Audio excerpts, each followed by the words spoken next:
Boa noite, povo de Deus. Estamos começando esta tão esperada live. Há uma preparação para uma longa jornada em 2 aos Coríntios, no capítulo 8, o capítulo 9.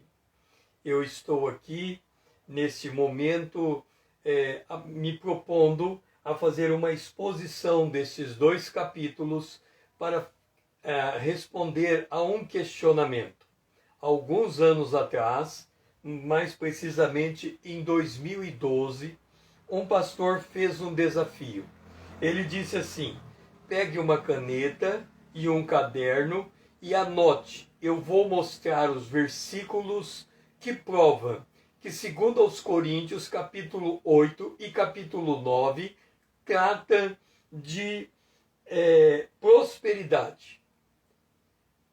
E aí eu aceitei aquele desafio. Eu peguei o meu caderno, a minha caneta e comecei a anotar. Quando o pastor citou o primeiro texto, eu percebi que eu estaria em dificuldade.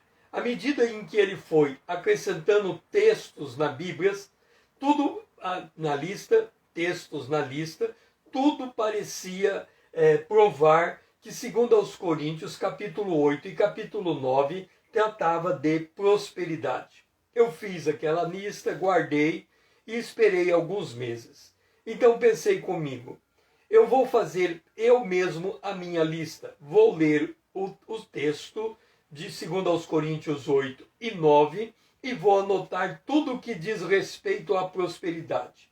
Quando eu terminei, a minha lista estava um pouquinho maior do que a do pastor. Aí eu pensei comigo, parece-me que esse texto realmente trata de prosperidade. Eu vou ter que mudar muita coisa na minha maneira de pensar por causa do que esse texto está dizendo. Mas mesmo assim, guardei as minhas anotações e esperei mais um tempo. Passado um tempo, eu pensei comigo, se esse texto realmente trata de prosperidade, então eu vou fazer um estudo expositivo do texto. E fazendo um estudo expositivo do texto, aí é como você colocar uma lupa de aumento. É como você olhar um texto pelo microscópio. E aí eu disse comigo mesmo, se for assim, o texto vai ter que provar que realmente trata de prosperidade. E quando eu comecei a estudar desta forma, eu percebi que esse texto, ele decididamente, ele não trata de prosperidade, ele trata de generosidade. E aí passou-se alguns anos e esta é a primeira vez que eu vou fazer uma exposição de 2 aos Coríntios, capítulo 8 e capítulo 9, a generosidade dos crentes macedônios como base para a igreja de Corinto aprender a prosperidade. Este estudo ele vai se desenvolver com algumas condicionantes aqui comigo. Para que eu pudesse utilizar do artifício do PowerPoint, eu mudei o ângulo da câmera. Então eu não estou vendo as pessoas que estão entrando na live. Não sei quantas pessoas tem na live, não sei quem está assistindo a live. Então eu não posso fazer um contato com quem está na live, porque a câmera está do contrário para mim, então eu não estou conseguindo enxergar a live. A única coisa que eu vou conseguir enxergar é se você bater no coraçãozinho e o coraçãozinho começar a subir, eu vou saber que tem gente acompanhando a live junto comigo. Então, se você está presente, vai clicando no coraçãozinho, que aí eu consigo ver que há pessoas presentes e estão assistindo a live. E nós vamos começar esta exposição. Primeiro, 2 aos Coríntios, capítulo 8, o versículo 8, capítulo 8, começando do versículo 1.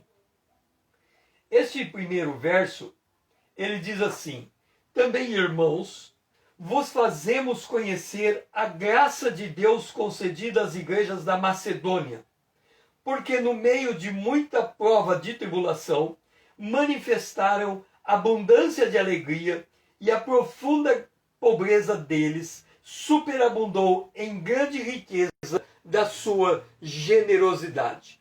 Assim começa o apóstolo Paulo esse trecho da carta de 2 aos Coríntios. Ele faz um convite à igreja de Corinto a conhecer a graça de Deus que havia sido dado à igreja da Macedônia. Qual era o objetivo do apóstolo Paulo em escrever este trecho da carta de 2 aos Coríntios?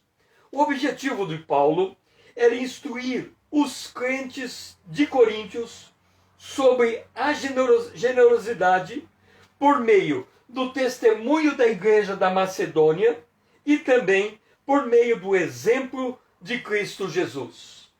Esta exposição que Paulo fez, ele estava confiado de que a palavra de Deus tem o poder de fazer com que mude a atitude do coração daquele que é exposto a esta palavra. O apóstolo Paulo escreveu esta palavra na sua segunda viagem missionária, quando ele se dirigiu, ele estava na região da Macedônia, e a Macedônia tem as igrejas de Filipos, a igreja de Tessalônica e Bereia, onde Paulo também pregou, mas não sabemos se de fato surgiu uma igreja naquele lugar, porque não há nenhuma carta de Paulo escrita à igreja de Bereia. Mas o fato é que a região da Macedônia envolve Filipos, Tessalônica e Corinto, e Paulo estava enviando uma carta, aliás, a Filipos, Tessalônica e Bereia, e Paulo estava enviando uma carta logo ali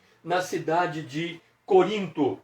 Em que circunstância estava a igreja de Filipo quando Paulo escreveu esta carta? Em que condição estavam as igrejas da Macedônia quando Paulo escreveu esta carta? A Macedônia estava passando por uma grave crise financeira. E no meio dessa crise financeira, Paulo escreve esta carta. E aqui há um contraste. Por quê? Quando nós passamos por crises financeiras, como por exemplo esta que estamos vivendo nos dias de hoje, que está afetando a economia mundial, nós ficamos muito inseguros. Por quê? Porque nós temos uma visão utópica do futuro. E essa visão utópica do futuro não nos permite muitas vezes entender o que está passando e como devemos agir. Por isso que a palavra profética, ela é como uma luz que vai aumentando de intensidade até que se torna dia perfeito e a gente consegue entender as coisas que estão passando. A primeira pergunta que devemos nos fazer é: o que é a graça de Deus? Paulo escreveu: nós vamos fazer conhecer a graça de Deus conhecida à igreja da Macedônia. Mas o que é graça? Graça é favor imerecido de Deus. Graça é o favor imerecido de Deus. Vamos recuar um pouco a história para que nós possamos entender o que significa amor imerecido de Deus e por que a graça de Deus é algo tão importante para nós, inclusive nos dias de hoje. Vamos voltar à criação. Deus criou o homem no jardim do Éden. Ele criou o homem perfeitamente preparado para a obra que ele era chamado a fazer. Quando Deus criou o homem, Adão, ele se tornou o representante legal da raça humana e Deus coloca ele numa condição de prova. Qual era a prova que Adão foi submetido? Deus disse assim a Adão: aqui estão todas as árvores do jardim, você poderá comer de qualquer árvore frutífera, poderá comer também da árvore do fruto, da árvore da vida, que está no meio do jardim. Contudo, a árvore do conhecimento do bem e do mal, esta você não poderá comer, porque se você comer, certamente você morrerá. Vamos nos colocar um pouco no lugar de Adão. Adão, ele foi feito do barro, o Senhor assoprou sobre ele o Espírito, ele se tornou alma vivente. como ele se tornou alma vivente. Quando nós falamos de vida, nós falamos de algo que é estado incessante de atividade. Quando é que existe vida? É quando nós temos um estado incessante de atividade. Então a vida está profundamente conectada com a passagem do tempo. O tempo passa, tempo é vida. Ok. O Adão estava no Éden e ele recebeu aquela incumbência, ele podia comer de tudo, mas ele tinha que manter a sua vida. Como é que ele faria para ele manter a sua vida? A árvore da vida, que estava no meio do jardim, era a árvore que dava sustentação a ele. Mas para ele manter a vida, ele não só tinha que comer da árvore da vida, como ele não podia comer da árvore do conhecimento. Portanto, Adão, ele estava submetido a uma prova de obras. Ele tinha que realizar uma obra bem-sucedida. Qual obra? Comer da árvore da vida e não comer da árvore do conhecimento. Quando é que esta prova terminaria para Adão? Não há em Gênesis, no capítulo 2, nenhum desígnio de Deus dizendo que algum dia aquela prova iria cessar. Quando Deus criou Adão, ele criou Adão para procriar. Ele continuaria procriando. A descendência dele continuaria comendo da árvore da vida e continuaria se recusando a comer da árvore do conhecimento. E ele ficaria naquele movimento incessante e Adão seria mais ou menos como os anjos do céu. Quando Deus criou os anjos, ele criou os anjos com livre-arbítrio, com um detalhe. Como cada anjo é criado de forma específica, única, singular, quando um anjo peca, ele pecou, não tem mais arrependimento para ele. Por quê? Porque para ter perdão é preciso haver derramamento de sangue. Jesus não teria condição de morrer por cada um dos anjos, então o anjo é 880. Ou ele se mantém na sua santidade, ou ele se perde na sua rebelião. E Satanás se perdeu nessa rebelião.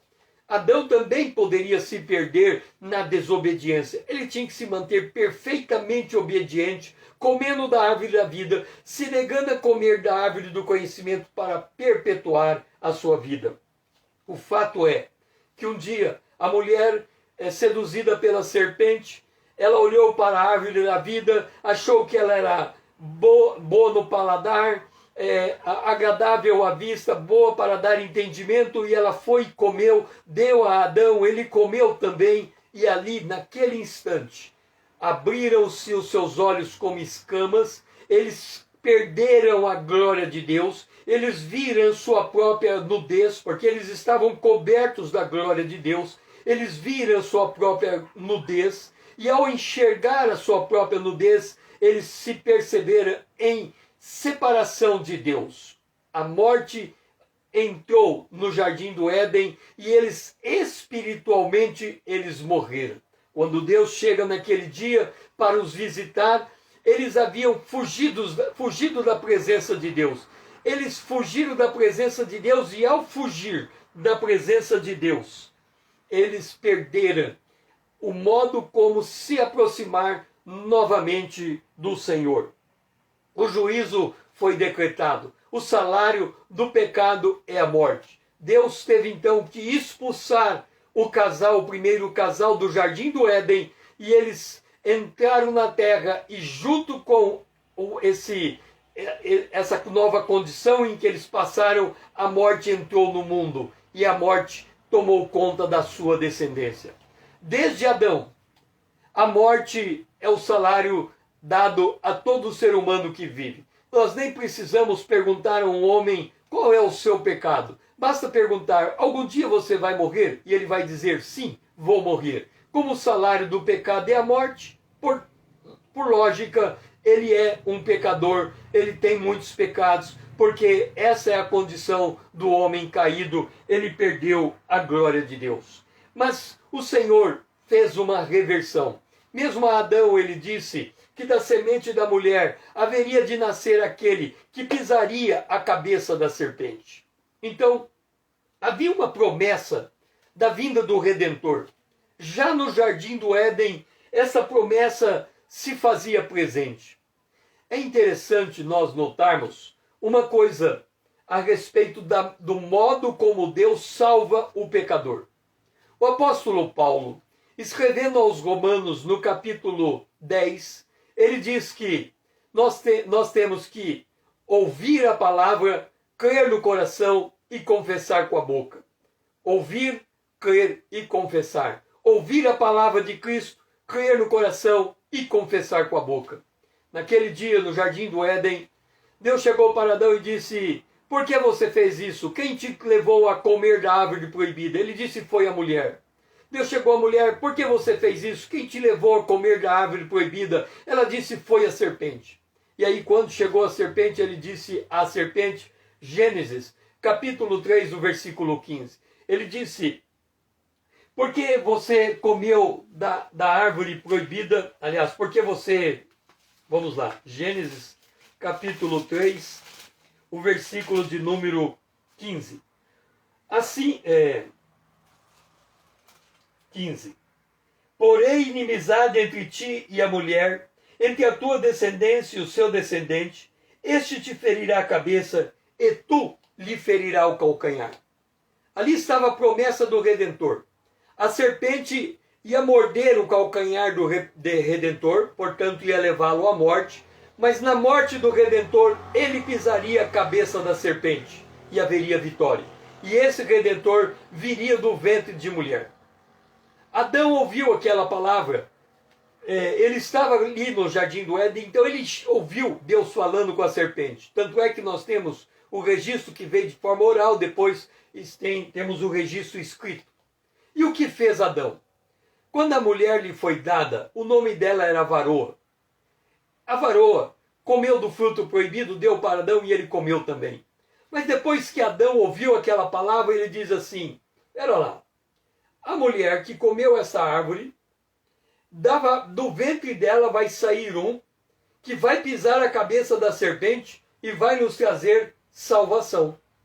Se isso é verdade, então a mulher, ela não está destinada à morte. Vou trocar o nome dela, vou dar o nome de Eva, porque ela vai ser chamada de mãe dos viventes. Ao ele trocar o nome de Eva, e ele era especialista em dar nome, era como se ele estivesse dizendo: eu creio em Gênesis 3, capítulo 3, versículo 15. Eu creio na promessa de Deus que do ventre da minha mulher vai sair o Redentor. Prova é que depois dele ter dado o nome à mulher, ele fez isso no verso 20. A promessa está no verso 15. Ele fez isso no verso 20.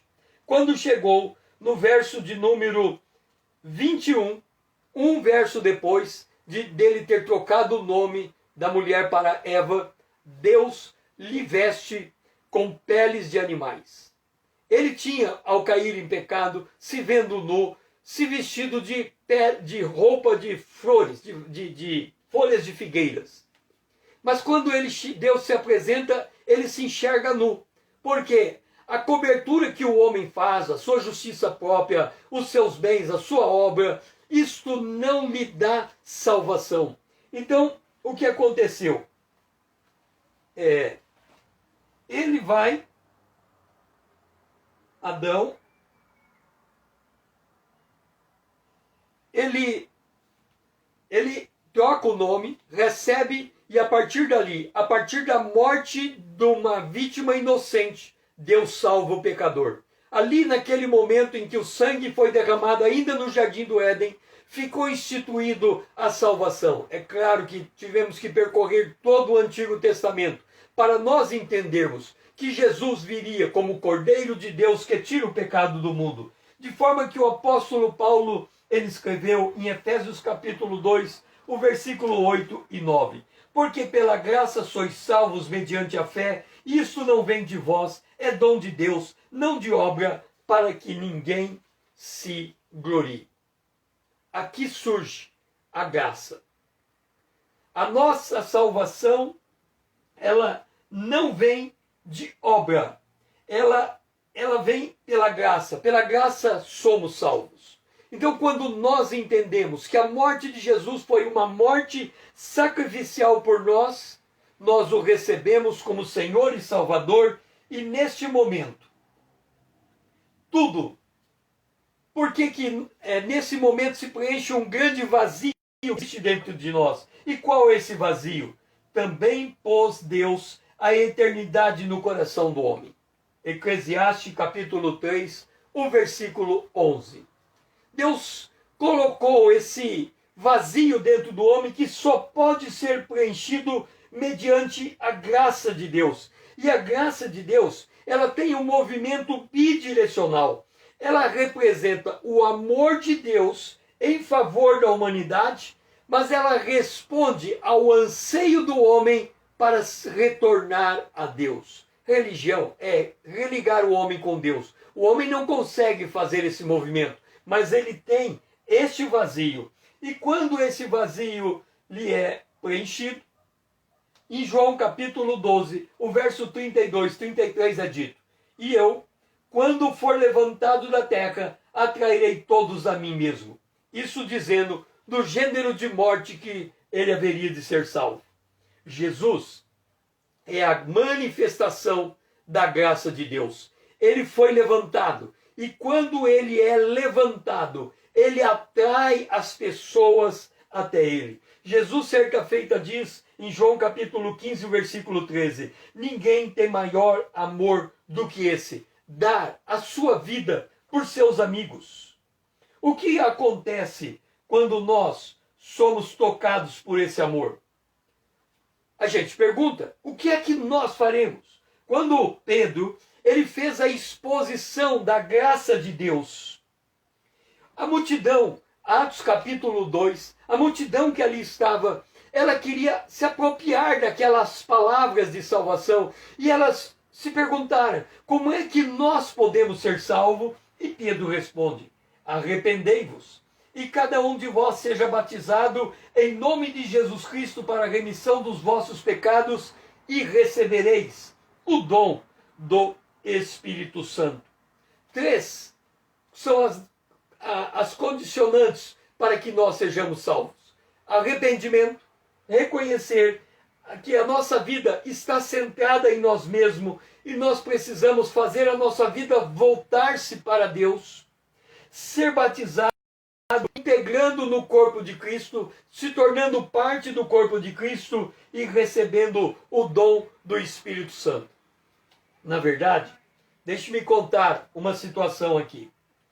Aqui, arrependimento, batismo e receber o dom do Espírito Santo, ele está sendo escrito, sendo colocado numa ordem de progressão. Todo aquele que recebe Jesus como seu Salvador, ele imediatamente, no ato em que ele crê, ele recebe o Espírito Santo. E a vida toda dele, ele tem o Espírito Santo, ele caminha com o Espírito Santo, ele se torna uma habitação do Espírito Santo. Então Paulo colocou nesta aqui na ordem, por último, o receber o dom, não que a pessoa recebe o dom depois de ser batizado nas águas. Quando ela é batizada nas águas, ela já tem o dom do Espírito Santo.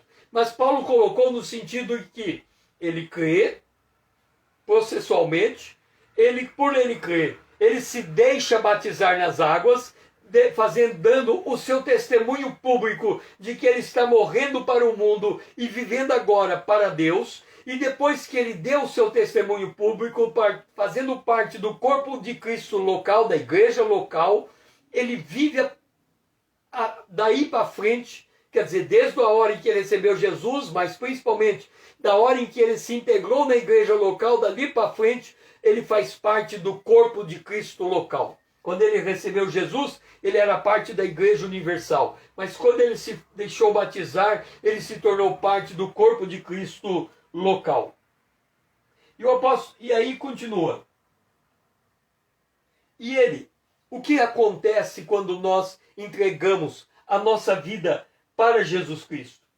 O apóstolo Paulo, escrevendo em Colossenses capítulo 1, o versículo 13 e 14, ele diz: Ele nos libertou do império das trevas e nos transportou para o reino do Filho do seu amor, no qual temos a redenção, a remissão dos pecados.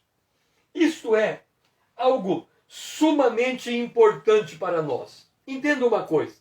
Quando Jesus conversa com Nicodemos, ele diz assim: Nicodemos, não há como entrar no reino de Deus se não nascer de novo. Nós precisamos nascer de novo. Mas como é que nós vamos nascer de novo? Lembra que lá no Jardim do Éden, nós Adão comeu do fruto proibido, por causa dele ter feito esse ato, e ele era o nosso representante legal. A morte passou para todos os homens. Isso colocou-nos como condenados. Muitas vezes a pessoa diz assim: se eu fizer isso ou fizer aquilo, eu vou para o inferno. Nós já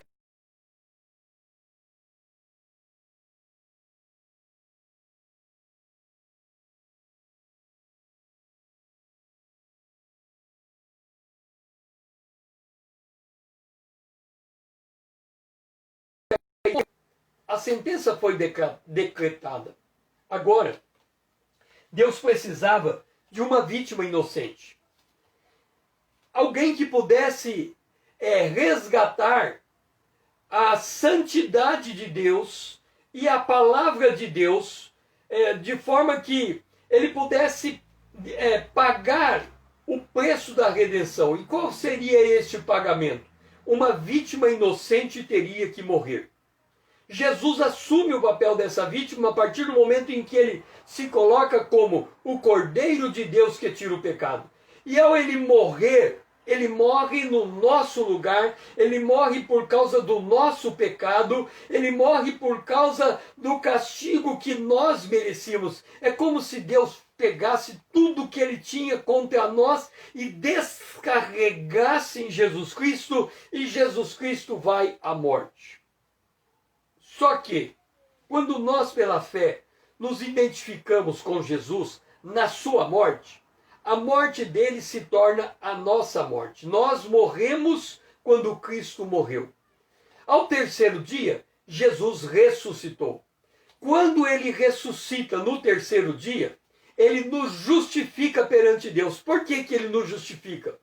Porque o próprio Jesus não poderia ter nenhum pecado quando ele morreu. E ele não tinha.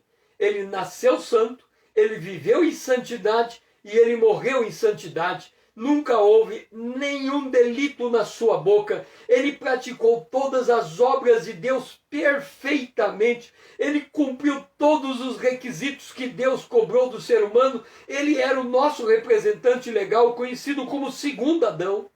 E na sua morte e na sua ressurreição, nós fomos justificados.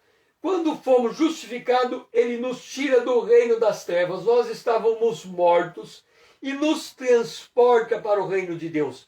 Esse ato de tirar das trevas e nos colocar no reino de Deus, este ato faz com que, a partir de agora, nós tenhamos vida eterna, nós sejamos regenerados, nós sejamos uma nova criatura.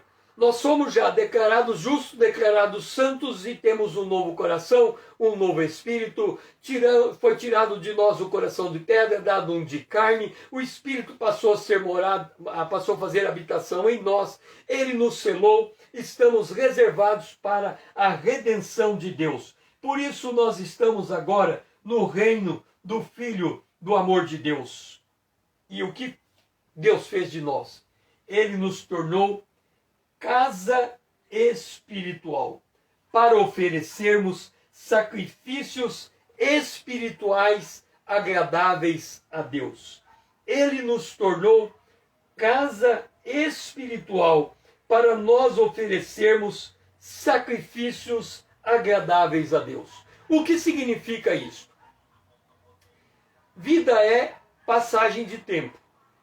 Nós agora tínhamos antes a morte eterna, mas agora, em Cristo Jesus, nós temos a vida eterna. O apóstolo João diz: quem tem o Filho tem a vida. Eu tenho Jesus, então eu tenho a vida. Que vida é essa? A vida eterna. Quem não tem Jesus não tem a vida. O que faz eu ter ou não ter a vida é Jesus, eu ter ou não ter Jesus. Como eu recebi Jesus, a todos quantos receberam, Deus deu-lhes o poder de se tornar filhos de Deus. Então nós passamos pelo processo do novo nascimento e entramos no reino de Deus. Nós já estamos no reino de Deus. A terra, para nós, já é o reino de Deus. Portanto, todas as nossas atividades do dia a dia já fazem parte desse reino. O contexto existencial que nós temos é uma oportunidade para nós experimentarmos a presença de Deus em nossa vida. Então, por isso que Paulo fala, se você trabalhar para alguém, trabalhe como ao Senhor. Ele fala, se você tem empregados, tema a Deus, porque Ele é autoridade sobre todos.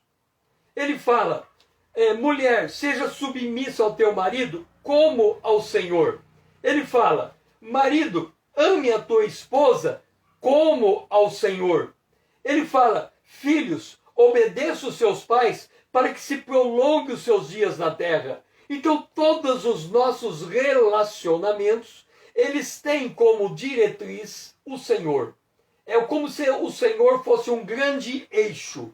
Quando nós vamos para o trabalho, o Senhor vai conosco. Quando nós vamos para o momento de lazer, o Senhor vai conosco. Quando entramos em nossa casa para o merecido descanso, o Senhor está conosco. Quando nós vamos ao culto cultuar a Deus, Ele está conosco. Nós somos o templo ambulante de Deus e em todo o tempo Ele está conosco. Por isso, Paulo escreveu, nós somos feituras dele, criados em Cristo Jesus para as boas obras, as quais Deus de antemão preparou para que nós andássemos nela.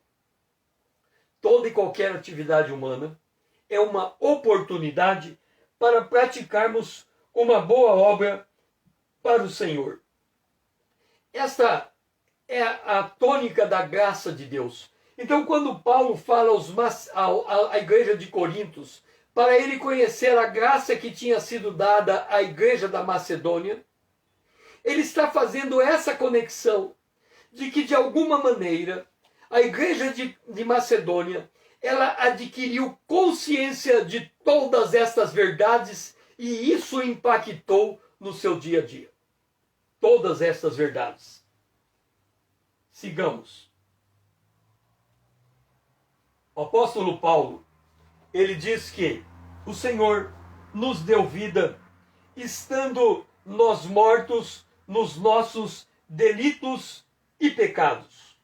Ele nos deu vida, estando nós mortos nos nossos delitos e pecados. Andávamos antes no curso desse mundo, agora não andamos mais. Agora nós andamos na liderança do Espírito Santo. O Espírito Santo dirige a nossa existência. E aí Paulo chega à igreja de Corinto e diz assim, igreja de Corinto, deixe-me dizer uma coisa. A igreja da Macedônia, ela entendeu o Evangelho de uma maneira diferente daquelas que vocês entenderam. Depois nós vamos descobrir como é que a igreja de Corinto entendia o Evangelho. Mas Paulo está dizendo, vocês entenderam uma parte do Evangelho, mas está faltando algo sumamente importante que a igreja de Macedônia, as igrejas da Macedônia, elas são uma referência. Aí Paulo vem e diz, também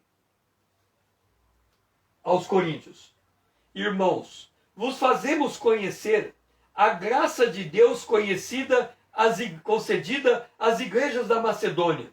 Por quê? Porque no meio de muita prova de tribulação, manifestam a abundância de alegria e a profunda pobreza deles superabundou em grande riqueza da sua generosidade. Vamos retornar aqui. A igreja da Macedônia, ela estava passando por uma grave crise financeira. Era muito grave. Seria uma situação de como acontece em muitas regiões da África, onde pessoas passam fome, acabam morrendo de fome por causa da situação dela. O fato é que a igreja da Macedônia passava por uma crise financeira muito grande. Talvez a crise financeira deles ainda não tinha chegado ao nível deles passarem fome. Vamos fazer um paralelo da crise financeira da Macedônia com a que estamos passando hoje. Se não fosse a ajuda de custo do governo, muitas famílias estariam passando fome. Mas ainda o governo teve um fôlego de caixa que permitiu que equacionasse mais ou menos os problemas à mesa dos brasileiros em muitos lares. Eles estavam passando por uma prova. A pergunta que nós devemos fazer é a seguinte: como é que os macedônios responderam à prova que eles estavam passando? Como é que eles fizeram? Será que eles agiram naquela situação de grave crise financeira de acordo com a sua cultura? De acordo com os seus ancestrais? Será que eles agiram de acordo com aquilo que eles aprenderam dos seus pais? Ou será que eles agiram como filhos de Deus? Como é que a gente reage a uma crise? A uma prova, qualquer que seja ela? Nós reagimos a esta prova conforme nós fazíamos no passado antes de conhecermos Jesus? Ou instruídos pela palavra de Deus? O mundo natural, e nós vimos que aqui no verso anterior, o mundo natural, as pessoas estão mortas nos seus delitos e pecados.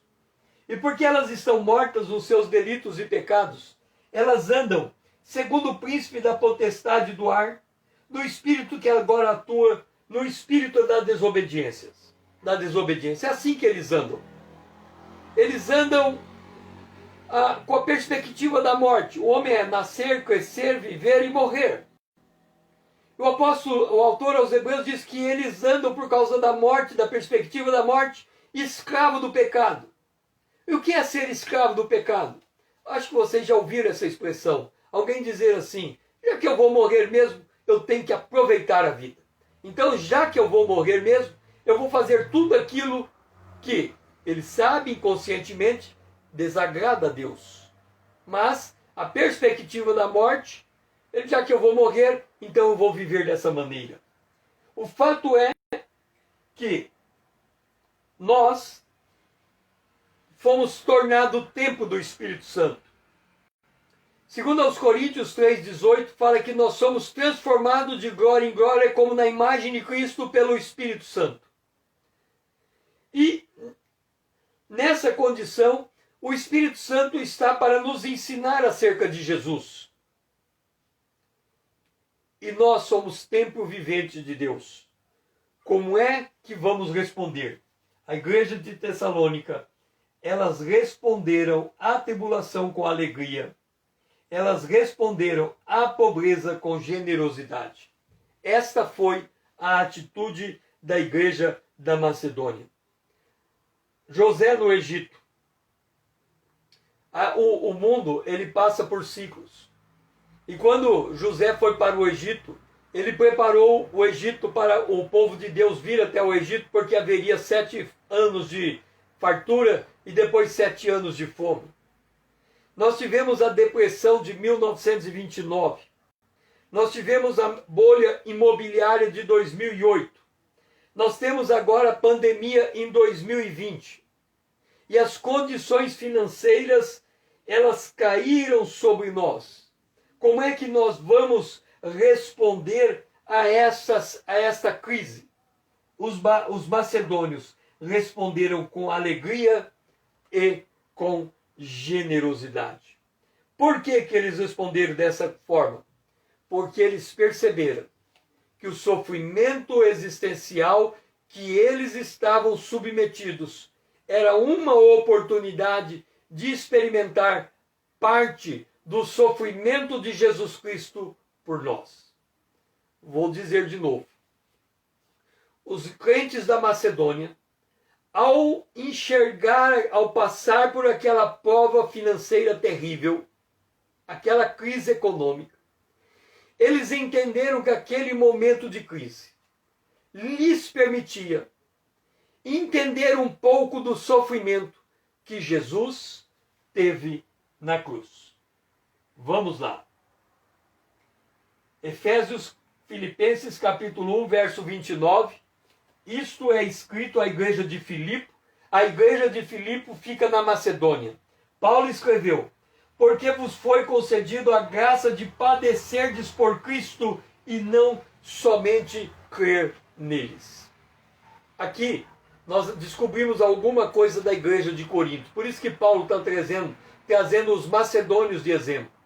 A igreja de Corinto cria em Jesus, mas não ao ponto de sofrer por Jesus.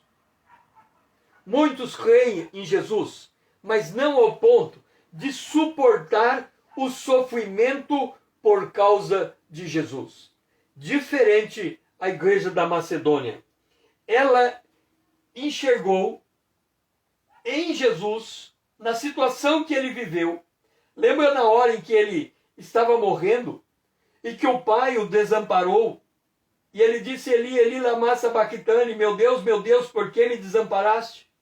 Naquela hora, houve trevas sobre toda a terra. Na morte de Jesus, foi o período mais negro da história humana daquele dia para trás. Haverá um período mais negro que é o chamado Dia do Senhor. Vamos entender uma coisa. Quando Israel estava no Egito e Deus levou Moisés para tirar Israel do Egito, o que aconteceu? Faraó aumentou a carga de trabalho, aumentou a opressão sobre Israel, para Israel não ir embora do Egito. Ele aumentou a carga de trabalho. Do mesmo modo, quando Jesus morreu, as trevas tomaram conta da terra. Ao terceiro dia, Jesus ressuscitou. Hoje, nós tivemos a depressão em 1929, a bolha imobiliária em 2008, pandemia agora em 2020.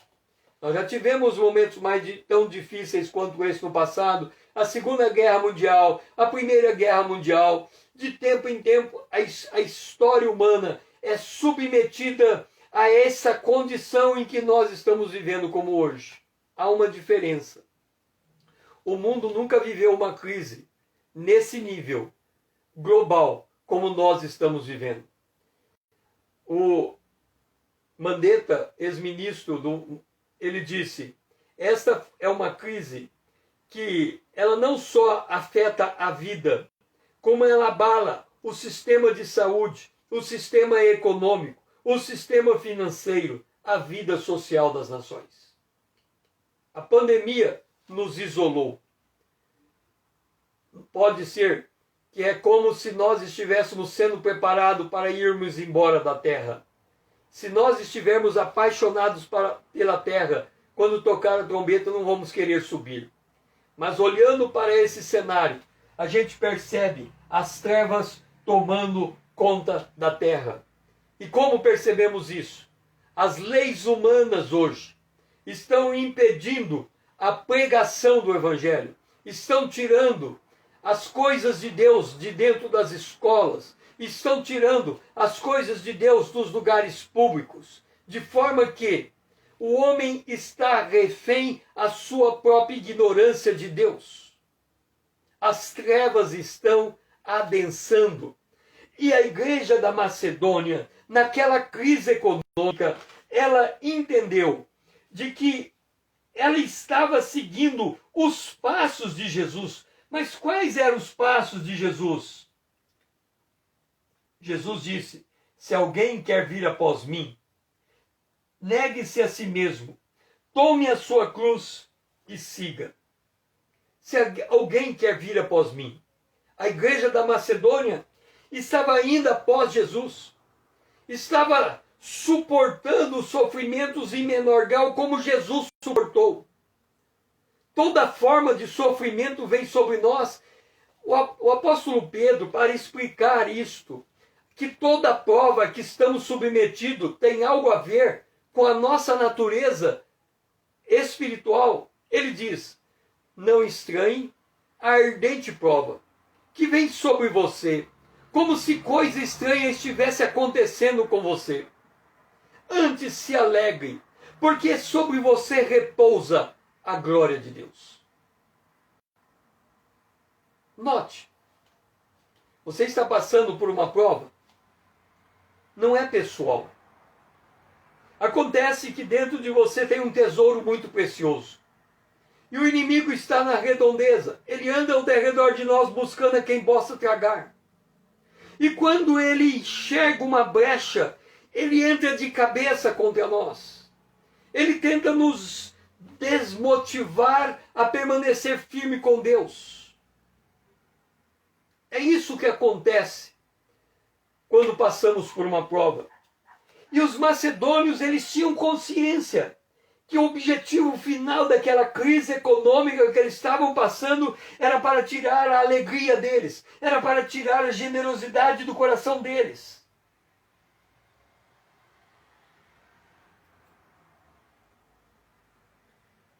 Ora, se somos também herdeiros, somos herdeiros de Deus.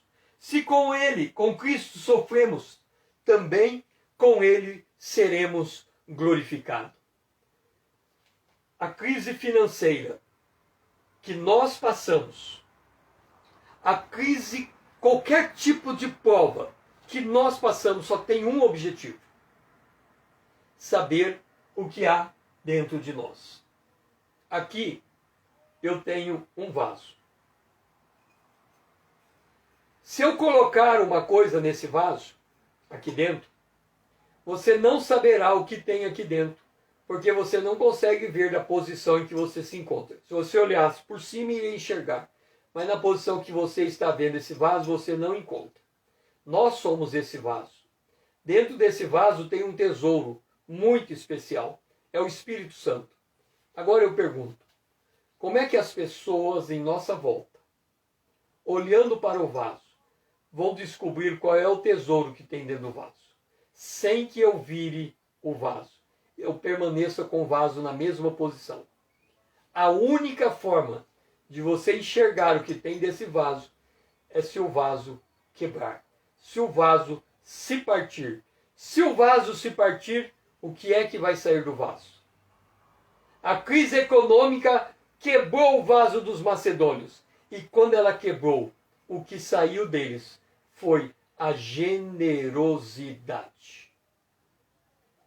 Como generosidade? Paulo chegou à igreja de Tessalônica, de Filipos, Bereia, e disse assim: Jerusalém está passando por grande fome. Jerusalém está passando por grande fome.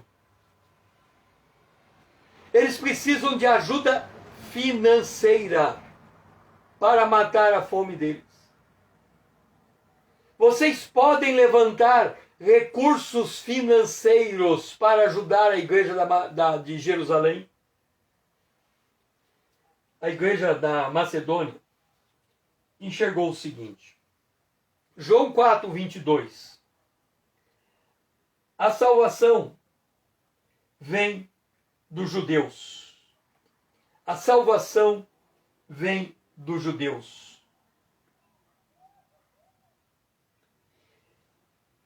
Antes, eles estavam vivendo em grande pobreza. Os macedônios eram como aquela viúva pobre, que pegou 2 moedas pequenas e lançou no tesouro. E Jesus reconheceu o que essa viúva fez.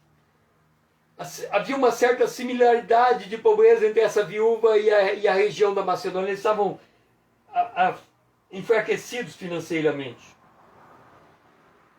Mas eles tinham sido instruídos pelo apóstolo Paulo. Aquele que está sendo instruído na palavra, faça participante de todas as coisas boas aquele que o instrui. De onde veio a palavra de Deus até a Macedônia? De onde veio? De Jerusalém. Os discípulos estavam em Jerusalém quando desceu sobre eles o Espírito Santo. E de Jerusalém, Judeia, Samaria, até os confins da terra, a palavra de Deus se espalhou. E quando a palavra de Deus se espalha, lembra que lá atrás nós falamos, arrependimento é o primeiro passo, batismo nas águas é o segundo passo, e o terceiro passo é o dom do Espírito Santo. O batismo das águas nos coloca no corpo de Cristo local.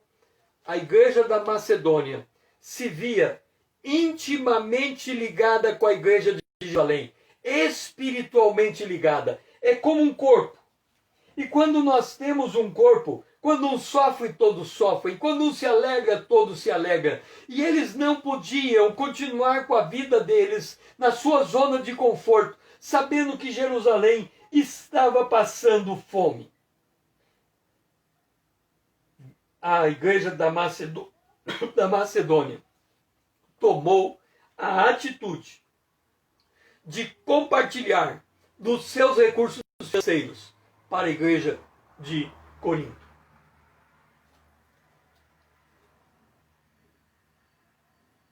A generosidade, o que é generosidade?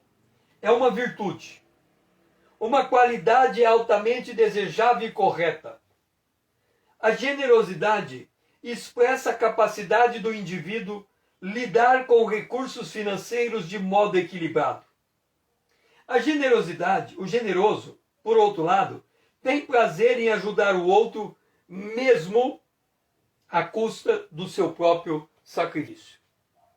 O apóstolo Paulo, falando da igreja de Tessalônica, ele diz que eles deram, e muitos deles deram acima da sua própria capacidade. Eles deram recursos financeiros. O que é o generoso? O generoso é aquele que é capaz de pegar do que ele tem e entregar para o outro, para auxiliar o outro na necessidade.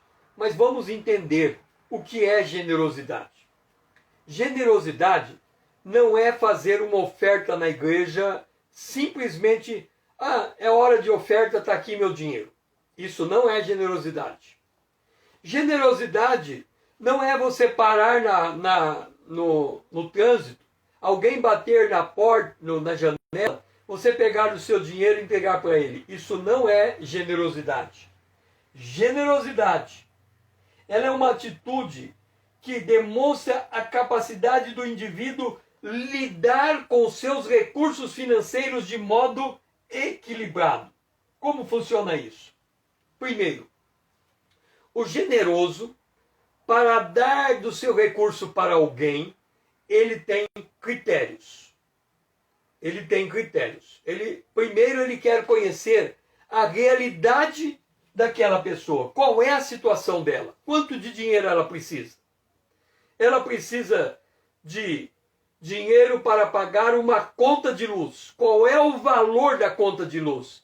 O valor da conta de luz é R$250. Se eu te entregar R$250, a luz é paga? É paga. Resolve o teu problema? Resolve. Então está aqui R$250 para pagar tua conta de luz. Qual é a tua necessidade? A minha necessidade, eu estou com um problema com o fisco, eu não tenho condição de pagar porque chegou essa pandemia, não consigo resolver o meu drama, o governo já deu os prazos que tinha acabado os seus prazos, eu tenho que fazer esse pagamento hoje. Quanto você precisa? Eu preciso de R$3.000. Então toma aqui R$3.000, isso paga? Paga. Então está aqui o valor. Ele dá exatamente a quantia que resolve o problema. Por isso que eu falei que quando o cara bate na janela do carro, no para ele, não é generosidade. Porque o generoso, ele vai até o indivíduo, ele procura conhecer qual é o drama existencial que esse indivíduo está passando, e ele procura saber qual é o tempo certo de dar o dinheiro, e ele dá o dinheiro em condições assertivas. Então ele fala, quanto você precisa? R$250 para pagar minha conta de luz. Que dia que a tua conta de luz vence? Daqui 15 dias. Então daqui 15 dias você vem até mim e eu vou te entregar o dinheiro, você vai pegar o dinheiro e vai pagar a tua conta de luz e nenhuma outra conta mais. O generoso, ele faz isso com critério. O generoso, ele não é nem avarento e nem esbanjador. Ele não dá assim.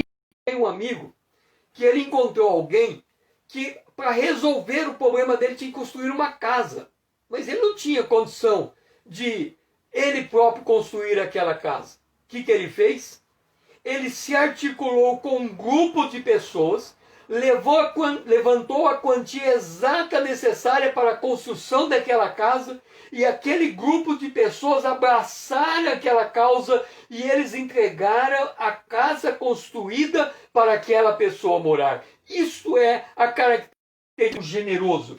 Ele dá exata medida com senso de justiça. Ele não dá para se mostrar que é bom e nem dá para obter a glória. O generoso, ele dá com conhecimento de causa da necessidade alheia. Ele é senhor de si. Ele dá por motivos corretos.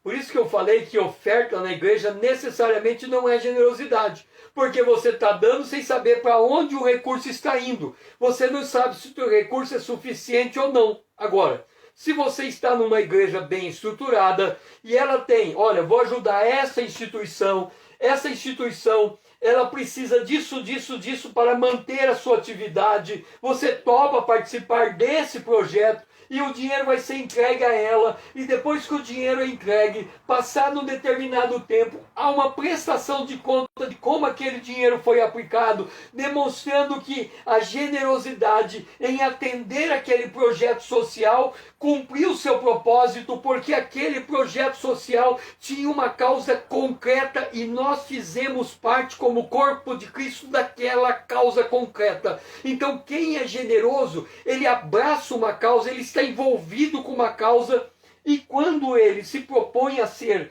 generoso, o que ele faz? O que ele faz quando ele se propõe a ser generoso? A principal característica dele é este buscar se envolver com a causa com que ele se compromete. Não é dar dinheiro de maneira fria. Os macedônios tinham uma causa. Qual era a causa?